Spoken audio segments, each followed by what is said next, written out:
This is Ben. This is Jeremy. You listen to Small Town Stoics. So it's been a bit. Just a week or two. Yeah. 3 maybe. 3 months, maybe. Something like that. Life tends to step on your toes. Yeah.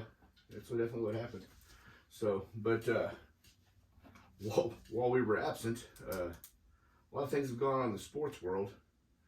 Most notably, football is in full swing with full stadiums watching them. And so Pro and college. Yeah. And so I figured we'd give a quick run through of our thoughts on the college season so far. Saturday night in Norman was embarrassing. It was embarrassing. So did you see the post I shared on Facebook? I did. So for those of you that aren't my Facebook friend, there was this post about Justin Fields starting for the Chicago Bears, and he had 6 completions and 9 sacks for the game. Total of, I think I heard this morning on the radio, it's actually like 1 net passing yard for the team. And if you've been following that saga, Andy Dalton was the starter. The fans have been going nuts, wanting Justin Fields to start since the preseason. Andy Dalton gets injured last game. They have to start Justin Fields this game, and they get 6 completion, 9 sacks, and a passing yard. And how this is relevant is in the first half of the OU game, Spencer Rattler throws an interception, and the home crowd is booing, chanting for the true freshman backup, Caleb Williams, who had never taken a snap. Yes. So let's go back to the Justin Fields thing. I was just listening about this on the radio on the way back here, and I tend to agree with what the guy said on the radio. This is not a Justin Fields issue. It's an offensive line and a coaching issue. And you know that they have traded up to take quarterbacks early twice now. Mitch Trubisky, I think, went like number 2, and I think Fields was 5, 4, somewhere in there. Something like that, yeah. Wasn't top 3, 4 or 5. And both of them were ruined. And they went on to talk about Sam Darnold. They're like, you look at Sam Darnold with the Jets, he was awful. And now in Carolina, the dude's untouchable. Yeah. Well, that too you can blame on coaching. Now, with what happened in Norman, is that coaching?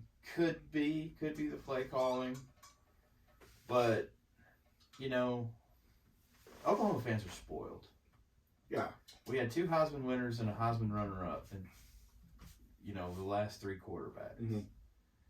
And then, not to mention, Landry Jones wasn't bad before then. And you can go down the line. OU fans are spoiled. But they also are spoiled to a great offensive line. Mm. Offensive line this year isn't great. If you noticed and you watched any of that game, he had a defensive lineman on or in his face almost every snap. And Rattler's not a runner. Baker's not much of a runner, but he's more of a runner than Spencer Rattler. Jalen Hurts can run. Yeah. Kyler Murray could run. Yeah. So that if they ever got anybody in their face, they'd just disappear. They'd just take off, where this kid can't do that. Yeah. But to go chanting for the job of a quarterback who is on an 11-game winning streak and is currently 4-0 because he threw 1 interception is pretty tough. And you have to also take a look at where Rattler's coming from. I mean, imagine being dropped into Norman, Oklahoma, under Lincoln Riley, who now has the reputation as a Heisman factory. Yeah. And a quarterback guru. And then also you come in on the heels of the name and likeness ruling, and you're starting to make money. Because he's in ads now. You see it. I've seen him in a shoe ad, and he signed autographs at the National Autograph Show this year for $150 a pop. So people see that, and they're like, "Man, this dude's too big for his own britches." Which he may be. I don't know. I don't know what the situation is. Yeah. But pressure is pressure. And there can't be more pressure than there. I mean, maybe Alabama, but Alabama's clicking on all cylinders every year. So, Yeah. I mean, it doesn't matter. I could probably quarterback at Alabama and still go lose maybe one game. I mean, because it's just the parts surrounding that they just constantly reload.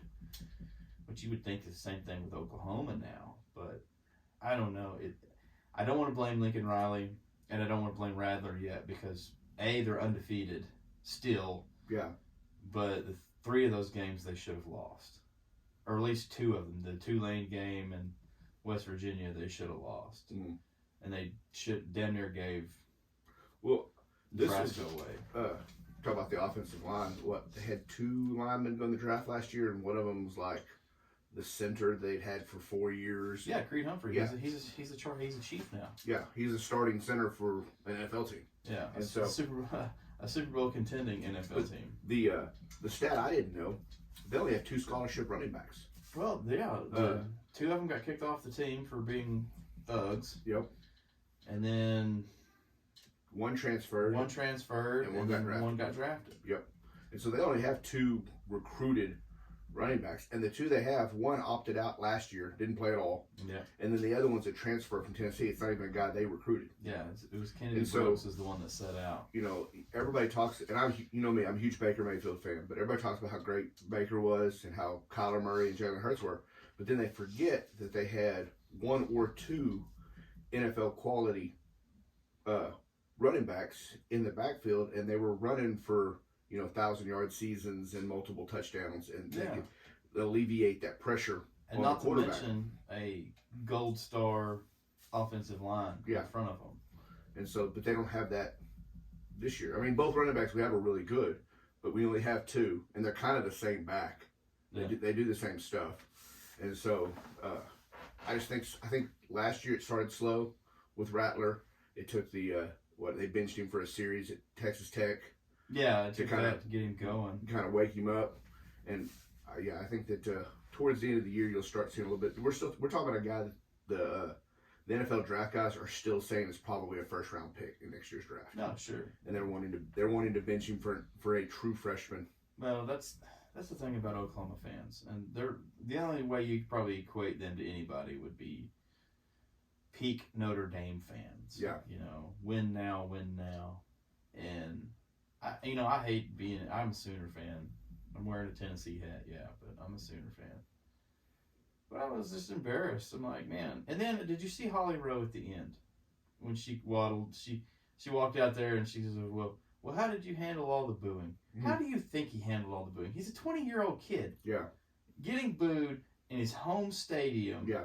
And getting his job called for at his 4th game of his sophomore year. Yeah. Like, how do you think he feels? I don't remember who wrote the article, but there was an article, or like a short article on ESPN yesterday or something talking about it. And basically the guy was calling out OU fans, and he was like, hey guys, way to help recruiting. Yeah. Or specifically the guys that are recruiting against you. Hey, you can go to Oklahoma and they'll boo you when you don't do well. Yeah, for real. I mean, and that's the first time I've ever heard that. Like, or at least the first time it had ever been brought into the forefront. I mean, when Kirk Herbstreit's talking about it, it's bad. When Jalen Hurts was here and he had the first couple games were kind of a rough start, they were booing him and wanting Rattler. Well, then. And then there was another time when Yeah, it wasn't as loud. Like, you could hear it in the game audio during the game. Yeah. It wasn't just it wasn't some announcer pointing out that they were booing him and calling for Williams. Like, you could hear it while the play count was going on and stuff. And so it wasn't. I don't think it was that loud with Hurts, but I remember a lot of people on Facebook calling for Hurts to be set. Yeah, but I mean, you could clearly hear it on the ESPN broadcast. Now, could that have been mic positioning? Sure, but if it was loud enough for the broadcast to pick it up and it was over the booth, yeah. Of course, I was going to say, I go back and I remember a time they were calling for Baker Mayfield's job, and it was right after Trevor. But it was right after Baker won the starting job over Trevor Knight. Yeah. And Trevor Knight had just beat Alabama in the Sugar Bowl, so he was like the darling. Yeah. And he struggled a little bit, and everybody's screaming, get Trevor Knight, and then all of a sudden Baker becomes Baker. Yeah. But I don't think even Baker went through what Radler just did, But that was before, and I'm sure all those guys that came before him would have done the same thing that he's done. You know, you get an opportunity to go sign your name for $150 a pop, you're going to do it. And you get an opportunity to be in a shoe ad or whatever, you're going to do it. Yeah. You know, so it's not like he was doing anything that the guys before him had done had they been able. I've seen Baker Mayfield enough commercials to know that he'd have been commercials. Totally. You know, you don't see Kyler Murray in anything except for those Nissan Heisman House commercials, and that's really it. But, you know, Baker is on everything. Yes. He's like the new Peyton Manning when it comes to commercials. He is literally on him and Patrick everything. Mahomes are in a contest to see who can be in the most commercials. Yeah. On Sundays. Yeah. There's no questions about that. So, I mean, like I said, you can't blame the kid for doing what he did. No. If I was 19 and could go sign contracts to make a couple $100,000 being in a car ad, I'd go be in a car ad. Well, yeah, and then you knowing that one snap, it's over. Mm-hmm. One snap, your entire career is over. So, yeah, go get it. But there's a lot of things that they need to do because they started Big 12 play and it's looming. Mm-hmm. You know, right now it's looking like the lone bright spot. And you haven't said this in a long time. The defense and the kicker. Yeah. Holy smokes. Gabe the leg Burkich. That dude can kick. Get it within 50 yards, he'll get you there. Yeah. You know, and the defense, I think the defense was phenomenal against West Virginia. They were just on the field so much. Yes. You know, the reason they gave up any points is because they were on the field constantly. Yeah. It was 3 and out, 3 and out, 3 and out, 3 and out from the offense, and then the defense held. Mm-hmm. You know, so not too bad. And they looked pretty good against Nebraska. It looked crappy against Tulane, but that's first game back. Well, yeah. I mean, they tune-up. You know, you don't want to play those monster teams that first game. But speaking of OU quarterbacks, though, you know who leads the nation in touchdown passes this season? Was it? It's the top 3, isn't it? It's 3 of them. Tanner Mordecai. Oh, you're talking about the poor man's Baker Mayfield. Yes. And SMU. Yep, he is leading the nation in touchdown passes. And I think they beat TCU. They've been a big team this weekend, I thought. So. Yeah, on like a Hail Mary pass. Yeah. Speaking of Hail Marys, did you see the Ravens game against the Lions when Justin Tucker kicked a 66-yard NFL record to win the game? No, we were watching the game that was on CBS. It would have been Rams in Tampa. Yeah. Yeah. No, he doinked it. He hit the crossbar and doinked in. That's what I saw in the highlight. 66 yards. It's like, holy smokes. It needed every inch of that. Yeah, but man, 66 yards. I mean, and that's awesome. A game-winning field goal that happens to be the longest field goal in NFL history. Yep. By a dude who's been kicking forever. So, I mean, I like Justin Tucker. Was that 3 yards longer than the longest before that? I think it was 63 or 64. The record was 63 forever. And then I think it was Jason Elam maybe had tied it. Yeah. Or 62 or something was the record forever. And then he kicked a 63. And I think there was actually a 64. Was there? But 66 was, he beat it by 2 yards. So I think it was actually 64 was the record. I think it was the kicker for the Lions, actually. I can't remember. I don't remember. Kickers are forgettable. I remember when Elam tied it. No, Jason Elam tied it. I remember watching that game when he tied it. He was with the Broncos that time. Of course, then, you know, it's like, oh, well, and then you hear everybody, well, that was in Denver. I don't give a shit. You know, that's a 65-yard field. I don't care if you're in Boat Cheeto, Oklahoma. That's a 63 or 5 or 4 or whatever field goal. You know, you don't. In a game. You know, you see him in practice, you never see him in a game. Yeah. So, I don't care where you are, get it done. You know, so that's just one of those things where it's like, hey, don't crap on that guy for an incredible accomplishment because I don't see you doing it, you know. I've seen enough guys out of the stands try to come down and kick the 25-yarder for the $10,000 scholarship. That booted across the ground for 10 yards. Exactly. So so knock it off until you can kick the Dr. Pepper scholarship field goal. Shut up! I don't want to hear it. And you know, now another sport that's still going on and still happening. We got the baseball going on. Yeah.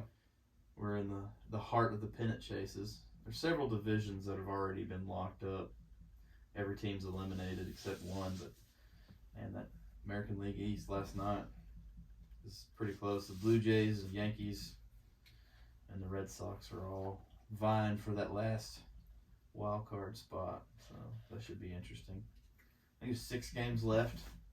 Yeah. Of course, the Rangers, they're trying not to lose 100. They're at 99 right now.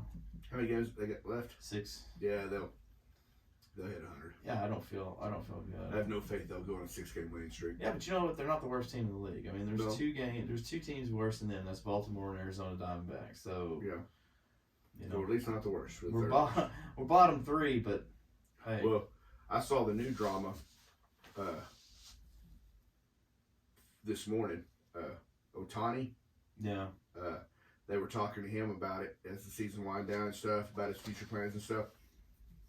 And he was basically like, yeah, I enjoy my teammates, I enjoy the organization and stuff, but I want to win. that translates to I'm out of here as soon as possible. Yeah, I've got you. Well, they've got him for 2 more seasons under contract, and if they don't, the Angels don't start winning, That he's guy, gone. that guy's an anomaly to me. You know, and just like the Angels, we've talked about this before. You have clearly now 2 of the best players on the planet. One of them you can't keep healthy, and the other one can't decide what position to play. And that's fine. You know, he's good at both. Yeah. But you know as well as I do, moving on in his career, getting older, he's going to have to choose. Yes. You know, and honestly, if I was him, it would be pitching is gone. Like, get away from pitching because he's a big dude. Mhm. He throws hard. It's just asking for shoulder and elbow issues. So become a hitter. He plays right field. He looks okay in right. Yeah. That's what I would do. Yeah. You know, if you can do both for as long as you can. But you know, I've had this conversation with people before, and it's like he's going to have to pick one. Yeah. And I mean, it'd be awesome if he could legitimately win a Cy Young and an MVP. I mean, because that's the most legitimate way to win both of them. You know, he's hitting and pitching and doing both at a high level, but on a team that's going absolutely nowhere. Yes. I mean, that's got to be the worst feeling in the world. Like, how do you even take the field when you know that, look, we're 20 games out right now. There's no point in being here. Yeah. But with him saying, I want to win, that is translation, I'm going to be somewhere else next season. Well, and Pujols' money comes off the books this year, so they'll have a bunch to spend in free agency, and then they always have a lot to spend and they don't do anything with it. they got somebody else that's coming off the books next year, and they'll have a bunch more to spend in free agency. But yeah, I mean, Mike Trout's to the point in his career now where, like, can he stay healthy for a full season? Yeah, he's wasted. He's having the Griffey issues. Yeah, he's injured at the drop of a hat. Yeah, and then you got Otani who doesn't want to be there anymore, and apparently made that clear. yeah. Well, and then but if you're a team that wants to sign Otani, like, you almost kind of want to make him pick before you sign him. Sure. Because you're going to spend, you know, anybody gets him is going to a 10-year contract because that's kind of the norm for superstars now. Yeah. And you know he's not going to pitch and hit for 10 years. No. You know, No. and so you got to figure that plan out in negotiations. You would almost know that would be a demand because you're going to set him down and be like, look, you know, if you want to make this long term, and it's obvious that pitching is not the long term solution. I mean, if you were a full time pitcher, sure, because that's what you do. But you know, he's a hitter, so you go slide in a second, and you roll your lead foot or even your plant foot. That ruins you down the road for pitching. You may be able to DH, but down the road for pitching, you're out can't for a while. Yeah. You know, or you know, you go out, you pitch, and you tear your UCL, you're done for 2 years. You know, you may be able to come back and hit a little bit, but your pitching, you know. So, yeah, it would almost be one of those things like, look, it was great. It was fun while you were able to do it, but let's talk brass tacks now. You know, we need to choose one of these, settle it, and then walk away. I mean, this season's the first season he's really been able to do both. Well, he's been hurt. Because he's always hurt. Exactly. But hurt doing both. Exactly. Hurt doing both. One related to the other. Yes. So, yeah. I mean, he's dangerous as a free agent if you really want to get down to it. And I'm not saying he's not a good player. I'm just saying that as long as he's playing both sides of the ball the way he does, he's a liability. Yeah. Because they wanted to shut him down pitching a week ago. Well, they should. They're out of it. They don't need him pitching. Yeah, and just to save him and keep him getting hurt. And he basically was like, no. Well, right now for him, I guess it's basically an audition. Yeah. You know? Yeah. Well, he's trying to shore up that MVP. Well, that too, but, I mean... Because that's a negotiating. It's seldom you get an MVP award being on a losing team. I mean, I think the last guy that did that was Andre Dawson when the Cubs were just absolutely awful. But Trout won MVP. Yeah, that's true, but... That's right. But they weren't a last-place team. They're not now. Well, they're not next to the Rangers. Yeah, I botched that. I'm thinking what it was Dawson was the first on a last-place team to win MVP. Well, and MVPs don't usually come from teams with losing records. Well, no, because they usually trade them to teams that are contending. Mm-hmm. But so anyhow, so who's going to win the series though? The World Series? Well, my prediction way back when is shot because San Diego's not going to make the playoffs. Mm-hmm. Right now, I mean, I was right about the division. You've got to look at that NL West. You got the Dodgers and Giants. I think Giants have won like 102. Dodgers have won 100. And then right now, the pick in the National League is between those two and then maybe St. Louis, because St. Louis ain't lost in a while. I think they've won 12 straight. Yeah. And they have the best third baseman on the planet in Nolan Arenado. Mm-hmm. So, but, I mean, are the Dodgers going to be the Dodgers again and just fall on their face? It's possible. They did shore up the pitching with Scherzer. I mean, that was a good move, but, you know, they have a terrible playoff reputation, and the Giants have a really good playoff reputation recently. You know, they get in, they win, you know. So the National League is going to come down to those three teams, I believe. The East winner, the NL East, I mean, it's going to be Atlanta or Philly, and neither one of those can hang because Ronald Acuna Jr. ain't playing for the Braves, so neither one of those are going to hang. The Phillies are just the Phillies. I mean, they're hot, then they're not. So I'm going to go with one of those three teams. I'm going to go out there on a limb, and I'm going to say St. Louis. I think St. Louis goes for the National League. The American League is an interesting one because the AL West isn't decided yet. Houston and Seattle are sitting 1-2. And then Chicago White Sox have already clinched and eliminated the rest of the division. And then you've got the American League East with Toronto, with Tampa, Toronto, the Yankees, and the Red Sox. Yeah. So 3 of those 4 are going. Tampa's already clinched. Right now, the most dangerous of those teams, to me, is Toronto. They're just clicking. But do I think they can stay with it? I don't know. I think right now Boston and New York are going to, one of those are going to knock the other one out. And then, because they're playing a series. They just finished a series, and I think there's like I said, there's 6 more games left. So I'm going to go with an all-bird World Series. I'm going to go with St. Louis and Toronto, and I'm going to take St. Louis for the win. I just feel St. Louis is getting hot at the right time. Yeah. Like they're getting on fire. They could probably still lose a game or 2 and still be fine. You know, they're leading the division now, and Cincinnati ain't got anything on them. So that's my pick, is St. Louis. I mean, I have to go back on what I said, but, you know, baseball's a marathon, not a sprint. A lot of things can happen. But, I mean, it's all about, you know, you in the past and then even in recent times, it's the team that gets hot at the right time and then takes off. And right now, the Cardinals are that team. But, man, those Giants and Dodgers are scary. But the Dodgers have a terrible reputation. So, I just wouldn't bank on them. What's your prediction on that? Well, I'm going to take the terrible reputation. I think it's going to be the Dodgers and Tampa. Well, you know, that's not a bad pick. And then Tampa's legit. And then I couldn't pick between those teams to win it. I'll say Dodgers, just because I think that's who I picked at the beginning of the season. That's fair. But that's fair. I think Dodgers and Tampa. Tampa's just been that team that just, you know, they might win. They might get to the series and play a 7-game series the entire way. Yeah. You know, they just somehow always seem to end up being around at the end of it. Well, we didn't predict the college football season. Oh, yeah. So what's your Final Four? Um, I mean, it's not going to be Clemson this time, clearly. no. I've already lost 2. That's crazy.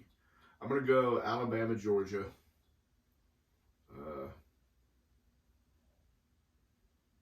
Oklahoma, because I think they'll figure out the running game and the pass protection stuff. And then I'm going to go Michigan. I think this is the year Michigan. They finally put it together? I think they finally have 15 years of Jim Harbaugh? I think they finally have a quarterback. I think they finally I think Ohio State's down. Well, Ohio State. No, wait. I'm wrong. Oregon. I think Oregon's going to get it over Michigan. Oregon because is legit. Because they're going to have some better wins. Well, Oregon come out and punched Ohio State right in the face. I forgot about Oregon. I would. The 4th spot's going to be between Oregon and Michigan, and I think it's going to be Oregon this year. I think they'll just be the sexier pick. Here where I go. I agree. Alabama's the consensus number 1, and I don't see much stopping them. Mm-hmm. I think they do play Georgia, but the team to look out for in the SEC right now is Arkansas. So I wanted to put Arkansas as the 4th team in, but that puts 3 SEC teams. But have you seen Arkansas' schedule? They play Alabama and Georgia. Yes. Coming up. And I don't think they'll beat both. I think they'll beat one. Well, I think they can beat Georgia. Yeah, that's what I'm saying. I don't think they'll beat both of them, but I think they'll beat one of them. Well, and I think if they beat Georgia, that would probably knock Georgia out. It probably would. But man, it's hard. If you look at their schedule, it's brutal. It's the hardest schedule in the nation. Well, they beat Texas. Strength of schedule. Texas was 15 at the time, and then they rolled in there and they beat A&M, who was 7. Were they 7? 7 or 8. Yeah. At the time, and then next week they play Georgia, mm-hmm. and then the week after they play Alabama. Yep. And then they play I think Vanderbilt, and then they're off, and then they play Auburn, which Auburn ain't much. So if they win one of those against Georgia or Alabama, you better watch out. Arkansas is there. Well, and what was crazy to me when this week's rankings came out, or the power rankings came out. I guess the rankings aren't out yet. No. When the power rankings came out. Oh, the rankings came out. The rankings came out? Okay. Oh, yeah. OU fell to 6. Did they? Okay, so the ones I saw was the rankings. They have Arkansas at 7. I was really surprised Texas hadn't jumped back in, because their only loss is to Arkansas. And then they throttled Texas Tech. It wasn't a horrible game. I mean, they got beat, but they've switched quarterbacks since then, and they've throttled everybody. Well, they've played since they switched quarterbacks. So I was kind of surprised Texas didn't jump back into like the 23-24 range. Yeah. With how well Arkansas is. No, they didn't. They're like 28th or 29th. Well, for me, all right, so my consensus, we're pretty much the same on this. Is Alabama at 1. You can't deny that. I think the number 2 team going in will be between Oklahoma and Oregon. Mm-hmm. And then I'm going to put the number 4 team. So whoever's number 2, Alabama or Oregon or Oklahoma, the other will be 3. Yeah. The number 4 in my mind is the winner of the Arkansas Georgia game. Okay. So I mean, it's a lot of ifs, ands, and buts there, because I mean, you don't know if you can't trust Arkansas yet. I mean, you don't know if they're real. I mean, they may have just snuck up on some people. Well, and if I might have to put them in order, I'm gonna go. I wouldn't even put them in order. I'm just saying that's just. I would say Alabama, Oregon, Oklahoma, and then. Because I don't see anybody beat Georgia. No, and I think Oklahoma. When it comes between if both of those teams go undefeated, Oregon has the more signature win, throttling. Oh, yeah. They've looked more dominant at this point. They beat Ohio State in the horseshoe. Yeah. You don't go in there. If they're both undefeated, they both win their conference championship game. I think Oregon gets the edge because of marquee win. I mean, Oklahoma's marquee win is going to be Texas. Well, Baylor, the thing about Oklahoma too, though, I'm picking with my heart here too. Yeah. Because you got to look at some of those Big Ten teams. Iowa looks pretty tough. Mm-hmm. You've mentioned Michigan. You could probably write Ohio State off because one loss, Big Ten schools generally don't get it. Wisconsin got just manhandled by Notre Dame. I don't know how they did this weekend, but Michigan State has looked really good. Well, I mean, for me, I'm looking at those two teams, Iowa and Michigan, and I do believe they play each other. I'm not sure. Yeah. They're going to be a kind of a wild card in this whole thing because Oklahoma could screw up and lose. If Oklahoma loses a game, I don't care who. I don't care to who. Yeah. It's over. They're out. You know, because that's a weak loss Well, in my mind. The only way. Well, Iowa State got beat this weekend by Baylor. Yeah. Well, as I say, the only way Oklahoma gets in with one loss is they still win the conference, and all of the Big Ten teams beat each other up. With the Big Ten, The Big Ten teams have to have two losses. Have to have two. So, They have to have two because ACC's over. ACC's gone now with Clemson. Yeah. There's nobody in the ACC that's going to come even remotely close. No. With the exception of Notre Dame. But Notre Dame kind of showed who they were in the beginning, so you can't really. But no, there's no ACC school right now that's going to do it. So the ACC's pretty much eliminated themselves. Yeah. You know, and you got two teams in the Big Ten, and you got one team in the Big 12 and one team in the Pac-12. Yeah. And I don't see anybody beating Oregon in the Pac-12. I just do not. There's no. No, the only team that I thought going into the season was Ohio State. Well, no, in the Pac-12, the only team going into the season that I thought was going to have a really good season and have a chance to kind of compete was USC, and they fired their coach their the next coach. day. Yeah, so that's over. Yeah, and you know, we need to talk about that. Urban Meyer, Mhm. He'll be coaching there. I guarantee. You think so after this season? Dude, have you seen the way Jaguars are playing? Yeah. He don't want to be there. He does not want to. But college coaches do not belong in the NFL. There's only been a couple that have been successful. Yeah. You know, Jimmy Johnson is the only one. I was really surprised he took the Jacksonville job because he's that coach that he's a god at three schools. Yeah. You know, he goes anywhere in Utah, Ohio, or Florida and never buy a meal. And never buy food, never buy beer. And I really thought that he would just rest on his I'm a god in 3 states and hang out for ESPN and get paid a ton of money. Yeah. And he took a pay cut, from what I understand, to go coach the Jags. Well, and I get wanting to see if you can do it and wanting to challenge yourself. But yeah, I think by the time preseason games had started, he'd already kind of decided, you know what? I really don't enjoy. This isn't coaching. This is managing. Cut Tim Tebow. Yeah. I mean, imagine that. He cut Tim Tebow. I know how bad he had to feel to cut that guy. Yeah, sitting down, he's like, "Look, I know we have a history and all, but hey Timmy, I need you to not strike me down." Tim, it's over, buddy. You know, but at least Timmy listened to him. You know, he's like, "Yeah, you're probably right." That's maybe the only reason he went to Jacksonville is to get Tim Tebow out of the NFL. He brought Tim Tebow to the NFL. I know, brought him back. And he's like, "Look, you've been talking to come back and all this. You're not a good baseball player. But stop." So, Tim Tebow cracks me up. So let's talk 2 important things that I thought of while we were sitting here talking this. One, quarterbacks who become tight ends in the NFL. He should have done it a long time ago. Blake Bell is still an active member of a team in the NFL on the Kansas City Chiefs. He was a Cowboy last year. Yeah, he was a Cowboy last year. He's on the Kansas City Chiefs this year playing tight end. Him and Tim Tebow were very similar styles. Yeah, but he was smart enough to change position. And he changed. He went in the NFL. They're like, you're not gonna be a quarterback. You can be a tight end. And he was like, done. Whatever I gotta do, play football. Exactly. And Tim Tebow, as much as everybody loves him, he was adamant he was a quarterback. Yeah, and he's adamantly proven that he's not. I was watching the Keyshawn Johnson, Jay Williams show, and they were reviewing some of his preseason tape before he got cut, like of his first 2 games or whatever, and they were talking about like how he was doing and how he was playing, and they were both like he could have been a perennial borderline all-star tight end. Sure. With at 36, 35, however old he is now. I mean, he's close to our age. Yeah. How well he's doing in his first year of trying to transition over. If he'd have come into the league, set his mind to be a tight end, he could have been a perennial rider in that Pro Bowl type range. For it. Yeah. But he did. But you have the arrogance of I'm a quarterback who can't throw the ball. Yep. So that's what you get in college. That works. So I was not surprised he got cut. But I did kind of hope he'd make an active roster just to see Tim Tebow run around trying to hit people. Well, you know, and he picked the place to do it because and that Urban Meyer. I mean, realistically, Urban Meyer was the only guy that was going to give him a chance. Yes, at this point, yeah. I mean, that's just all there is to it. Urban Meyer was the only one that would have even sniffed it, and I think that what he, no, ultimately he's like, okay, look, you're embarrassing yourself. Let's just end it.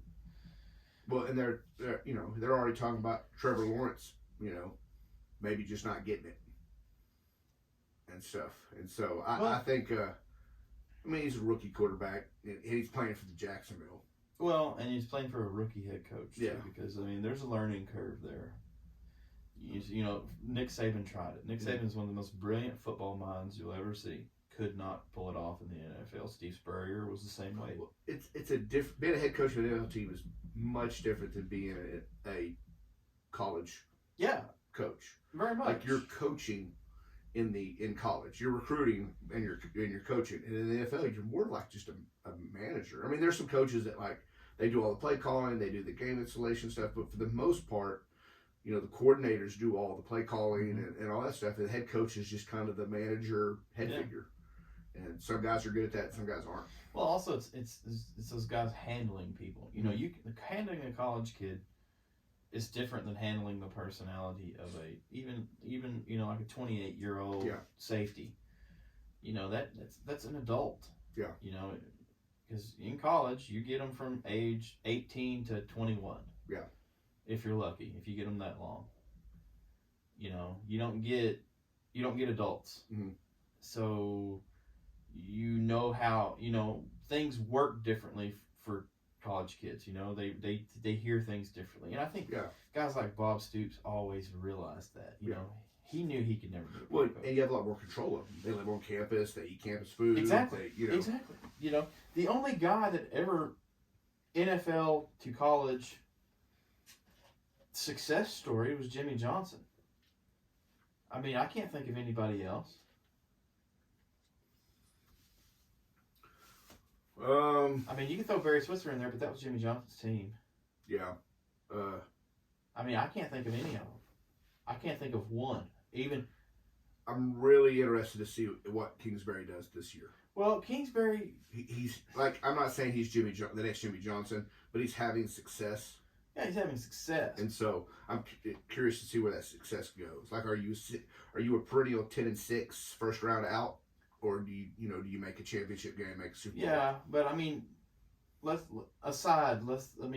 think about successful transition from college to pros. There really hasn't been. And right now we've got 3? Urban Meyer, the dude from Carolina who's not having a bad season. Yeah. Coach Bro there in Arizona. Am I missing anybody? I don't think so. I think there's some coordinators, but yeah, I think everybody else is pretty much there. So, with those 3 yet to be seen, you pull those 3 out of the equation. Jimmy Johnson's it. He stands alone. Yeah. What did he do differently? I never, and I'm an avid Cowboy fan. He let those dudes go. Mm-hmm. He didn't treat them like kids. Yeah. Now, they got into a lot of trouble. Yeah. Here and there, carrying guns on airplanes, so on and so forth. Yeah. But, Jimmy always found a way. Yeah. So, with the exception, right now, I guess the Baylor guy, what the hell is his name? I can see his face plain as day. I want to say it's Ruff, but that's not right. No. He's the one coaching at Carolina. Yeah. Matt something, I think, is his name. Matt.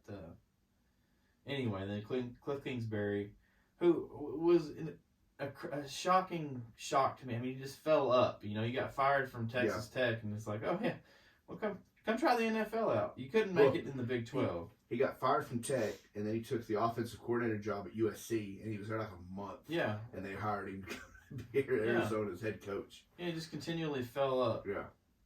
And of course, Urban Meyer. Urban Meyer is just the name. I think they were just hoping that would be the name. Well, and Jacksonville was the only team that was going to hire him. Yeah. Living off that Florida time. Yeah, because that way he would be somewhat welcomed there. Yeah. I'm sure there's just not a legion of Jacksonville Jaguar fans. Yeah. I think Miami might have. Miami had an opening. Maybe.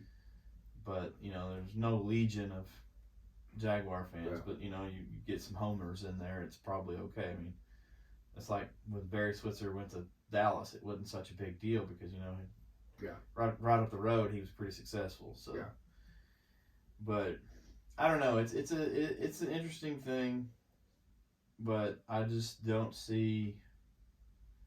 I don't see it panning out well for Urban Meyer. I think he'll be back in college, or he'll be back broadcasting. Yeah. So, with all that being said, we didn't predict a national champion. I mean, who's your top two? I think it'll be. Alabama's a given. I think it'll be Alabama and Oregon. That was my pick. I think Alabama, Oregon. I think it'll be Alabama, Oregon. I do too. I think Oregon gives the teams too much problem, and Alabama wins the national championship. There's just we say that and Alabama will lose by 40, but still, It happened. the way they're looking right now, Where's the national championship game this year? I don't even know. I don't remember. I can't remember which. It rotates. I think it may be Rose Bowl time. I don't know. It rotates. So if it's a West Coast bowl, I think Oregon has a better chance. Oh yeah, because they're going to travel well. Yeah. They're going to travel real well. Yeah. I mean, Oregon travels great, but I think if it's a West Coast bowl, Oregon travels pretty well. They'll travel a lot better, closer to home. Yeah. And so. But I agree with your top two, and I agree with your prediction. Yeah. But I don't remember where it is. We'll have to be more prepared for that. But I think it's on a rotation, and it hadn't been at the Rose Bowl in a while, so I'm thinking it's probably about time. Yeah, but to stay on college football, there was the big news that we haven't had a chance to talk about. Oklahoma and Texas going to the SEC in a few years. Disgusting. And just, I was to say, real quick, what's your thoughts on that? I think that eventually college football is going to be comprised of 4 super conferences regionally. You have the SEC, I think the ACC, the Big Ten, and the Pac-12, and that's going to be it. Everybody's going to go to some form. Now, will they be called that? No. Yeah. But there will be some form or fashion that's because you start looking at it. That's kind of where it's headed. The Big 12 will be gone, because in the Southeast and the Pacific. Yeah. You might get a new Mountain Conference out of there, or Big 8 or something, but you look at the teams that are left that the Big 12 extended invitations to, and word around the campfire is Kansas is heading to the Big 10. Oh, really? Yeah. And that's more of a basketball move. Yeah. Obviously, because nobody gives a shit about Kansas football. Well, the Sayers ain't coming anytime soon. I was looking at what the new Big 12 will look like, and it looks like the American Conference. Yeah, with the exception of what? Oklahoma State and Baylor. And Baylor's really just the last 10 years. Yeah. Because TCU's fallen way off.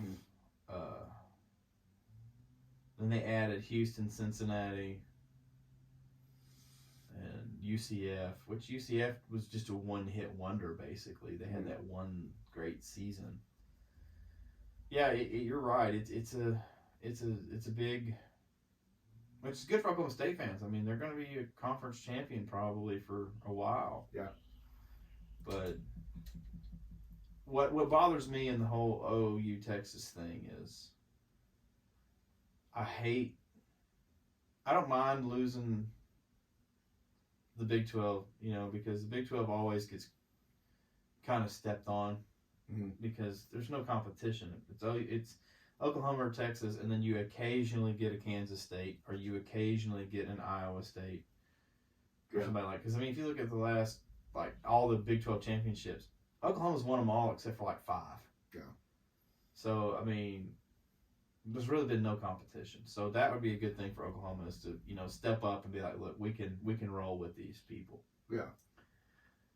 And it'll be good for Texas too. And as far as a financial thing goes, and that's I think was the main motivation. No one comes out and says it. Everybody beats around the bush. Yeah. But financially speaking, if you have a Oklahoma, Alabama, or a Texas, Georgia game every weekend, Oklahoma, LSU, or something like that, those games are going to sell. Yeah. And the TV is going to go through the roof. Yeah. Advertising, the whole 9 yards, because you have marquee matchups every weekend. Yeah. And that's just by adding 2 teams. Mm-hmm. And they could probably expand further. And I think by the time it's all said and done, they will. Like I said, I think it's going to be 4 regional power conferences. Yeah. And then they're going to have to break down and twist Notre Dame's arm into joining one. I mean, they've unofficially joined the ACC. But yeah, everything but football. Everything but football. Yeah. And they play an ACC football schedule. Yeah.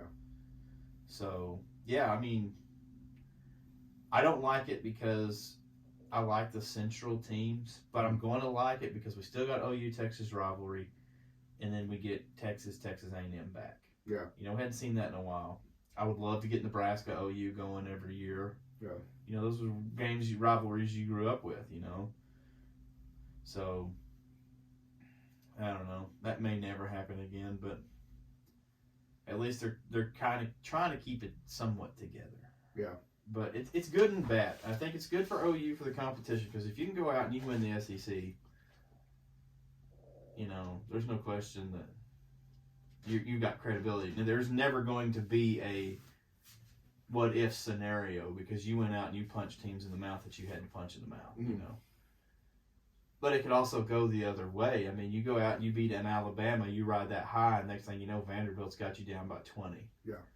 You know? So, I don't know. But I think it'll be, financially, it's going to be good for everybody involved. And I think that's the bottom line of why this was done. Yeah. Because I know that Oklahoma was upset with the scheduling. You know, the games have been at 11 o'clock in the morning. We had one primetime game, which was the West Virginia game. You know, that OU Nebraska game should have been a primetime game. That's a storied rivalry. Yeah. You know, and then, you know, they're and of course OU Texas is always at 11 in the morning. That's just, it's always been that way. I get that. Yeah.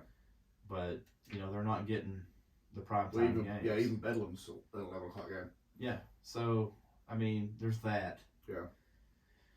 But I don't know. The Big 12 is kind of a sinking ship, and it started. You know, we have our heads in the sand about it. It started a ways back when Colorado, Nebraska, Missouri, all them left. You know, it was a really good conference up until they started bailing out. And then we had to add TCU and all that. Yeah. You know, it was really a lot of. It was competitive. Mm-hmm. You know, but this was the death blow. Yeah. For the Big 12. You know, because the other teams got to go somewhere. They're not going to be relevant. You're right. It's going to be the American Conference or the poor man's Mountain West or whatever. Yeah. So, I hate it. I don't know. I don't know where you stand, but I don't like it because I like those traditional conferences. The only way it makes sense to me is if the SEC jettisons 3 or 4 teams. Well, like, hey, y'all bottom feeders. Here's the thing, because now they're like 16 teams now. Here's the thing, though. I mean, you look at the bottom feeders in football: Vanderbilt, Kentucky. I mean, I guess you could throw Tennessee in there. Tennessee has been a powerhouse. Mizzou, Missouri. But you look at other sports, though. Kentucky's legendary in basketball. Vanderbilt is the baseball school now. Yeah. You know, Missouri is really the only one that isn't bringing anything to the table. So, I mean, if you go and you jettison them for football, you've lost big money. Yeah. You know, because that's like with the Big 12. You know, Kansas football, I mentioned it earlier, no one wants to watch Kansas football, but Kansas basketball is the real deal. Mm. You know, they bring that to the Big 12. So, I mean, you have to keep that. I mean, you could conceivably get rid of... And you know, college baseball isn't much to see. Nobody follows it. I mean, most probably couldn't even tell you who won the national championship this year. Yeah. You know, but so Vanderbilt could go in that way. But you also, you know, Vanderbilt's a private school. The money they bring into the conference, you know, so I don't know. They would have to do something. There would have to be some major restructuring because you have 16 teams. And it's the biggest conference in the country now. Yeah. By 2, because the ACC I think has 14, if I'm correct. So, yeah. It'll be interesting to see, but that's a few years away. I think it'll be sooner rather than later. I think they'll bail quick. Well, no. I mean that OU and Texas going. I think the 25 season is their first. Well, season. that's what they said, but I just got a hunkering that it's coming sooner. Okay. I just do. But anyhow, yeah. So money wise, it's follow the dollars. Yeah. And then you'll know that. I know it's gonna take some getting used to because I'm nervous now watching Big 12 games. I can't imagine how nervous I'm gonna be watching them play. Yeah. The Georgias and Floridas and every single game. But I mean, it goes to show you your worth. Yeah, I'm curious to see how they realign the SEC.